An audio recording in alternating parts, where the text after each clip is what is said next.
Now, recently I've been seeing a lot of videos around YouTube bashing the Storytime animation community. I would have talked about this sooner, but as you know, I was working on other videos.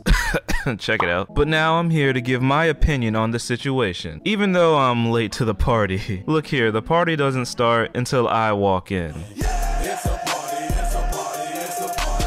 So probably around 2 months ago, the Storytime animation community became a real trendy topic around YouTube. I think what started this was the whole Fox Goodman controversy. Don't worry, I'm not gonna get into that since it's already been milked to death, but if you want to know what I got from the whole situation, then here it is. So put your money where your mouth is. Anyway, shortly after the Fox Goodman controversy died down, people began to criticize the Storytime animation community as a whole, saying things like, the Storytime animation community is bad. And I'm sitting here like, the Storytime animation community is probably the best community on YouTube. And that's why we're here today, so that I could voice my opinion on why I believe this wholeheartedly. Now, during my time on YouTube, I've had a lot of different channels, meaning I've been in a lot of different communities. I also watch a lot of different creators on the platform, and I mean a lot. So I think I'm more than enough qualified to make such a bold claim. The Storytime animation community is the best community on YouTube. In this community, everyone supports each other. Like, seriously, it doesn't matter if you're big or small. If you're in this community, people from all over the community will support you. They'll leave likes and comments on your videos just because it's a nice thing to do. When I had 160 subscribers, I was getting comments on my videos from people in the community just because I was on Twitter. If you have a gaming channel with a small amount of subs, like around maybe 200, you probably wouldn't even get one comment on your video. Same with a vlog channel or even a music channel. The Storytime animation community is just very interactive with each other, and that's great. Speaking of being interactive, I don't think any other community is so open to collaborations as much as this one. We have huge Storytime animators collaborating with small Storytime animators. Literally, your channel size doesn't even matter. Everyone is down to collab with each other, because if one of us grows, then we all grow. The community is getting bigger and bigger every day because of it. Could you have ever imagined that there will be a Storytime animator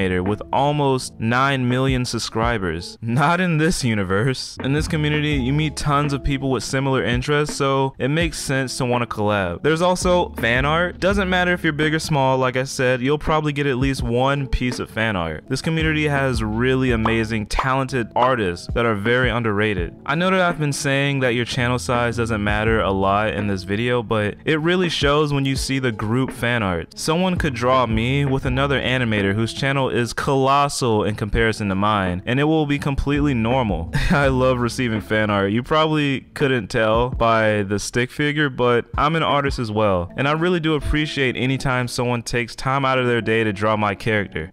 Send me fan art. Anyways, I think a lot of people love the Storytime animation community because of how relatable most of us are. I know what I do can't technically be called animation, but nevertheless, I'm still a part of the community. We literally tell stories about our lives and give our opinions on things. Even though telling stories about your first job or high school are a joke at this point, they're still relatable. And that's probably the first step to keeping an audience, being relatable. And let me quickly debunk a bunch of misconceptions I've heard in a lot of Storytime animation criticism videos. The first misconception being everyone is an Odd Ones Out clone. Now, just because you do Storytime animation on YouTube, that does not make you an Odd Ones Out clone. And there aren't too many literal Odd Ones Out clones out there. Second, in every single Storytime animation criticism video, they always bring up unoriginality, and then they show a collection of the random thoughts videos. Look, making a random thoughts video is just a meme in the community. James jokingly took the idea from Jaden as a joke, and other people did the same as a joke. And now it's one big inside joke within the community to make a random thoughts video. No one is actually stealing the idea to make a random thoughts video from each other. Everyone already knows it's been done to hell, and people just like to be a part of something. That's pretty much it from me. I just like to say the community is growing, and even though it is, that doesn't mean that it's getting too big. I could safely say that there are much bigger communities out there on YouTube. The Storytime animation community has a lot of hidden gems that are just waiting to be discovered. There is so much talent and so much time and effort and dedication that goes into making these videos. That's it from me, and that's why the Storytime animation community is actually the best community on YouTube.